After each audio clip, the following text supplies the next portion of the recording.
Now, only on two, a lawsuit filed against a suburban massage therapist and a national massage company. It centers around claims from a Kane County woman of inappropriate touching. She is coming forward to tell her story only to our Tara Molina. Tara, tonight she is suing.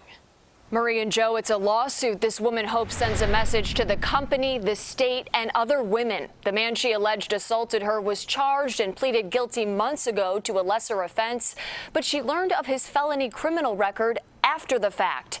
Through this, she's asking how he was ever in the room alone with her to begin with and how he had a license with the state. We want to warn you, some of these details are graphic.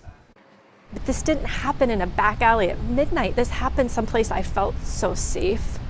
Massage envy allowed a convicted felon to be in the room with me. My assault was completely preventable.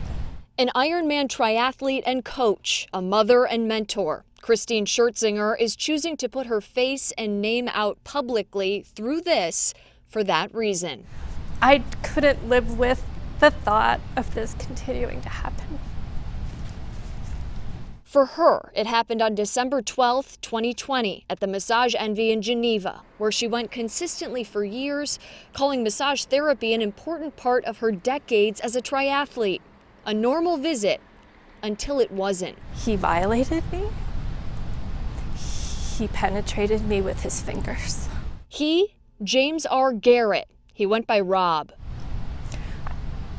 I immediately told him to stop. The moment was so surreal, I couldn't even comprehend what had just happened to me. She says she didn't say anything else. She went home and ultimately talked to a sexual assault counselor and her husband. I didn't even know if I would be able to say the words out loud. Choosing to go on the record and report the crime to Geneva police 5 days later. I have 2 daughters. I thought of my daughters, and I thought of my friends. Eventually, Garrett was charged with multiple felonies, and 14 hearings later, It's this grueling process.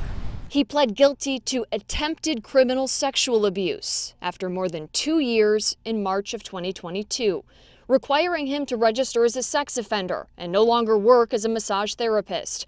But you're hearing from Christine because it didn't end there. She didn't learn until after the plea deal, a deal she thought would protect other women. Garrett had a felony history before all of this. It took the state 7 months to officially revoke his license. Is there a loophole? How does this happen? That's what led to this. You know, there's a lot of questions that we have to ask in this lawsuit. Filed today against Massage Envy, the franchise in Geneva, and James R. Garrett. The reason this woman is choosing to keep fighting, this time publicly, nearly 2 years later. The system has let me down from one end to the other.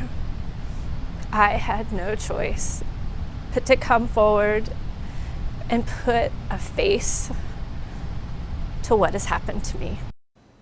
Massage Envy refused to answer our questions, but sent us a statement on their commitment to safety. We put that statement in the story online.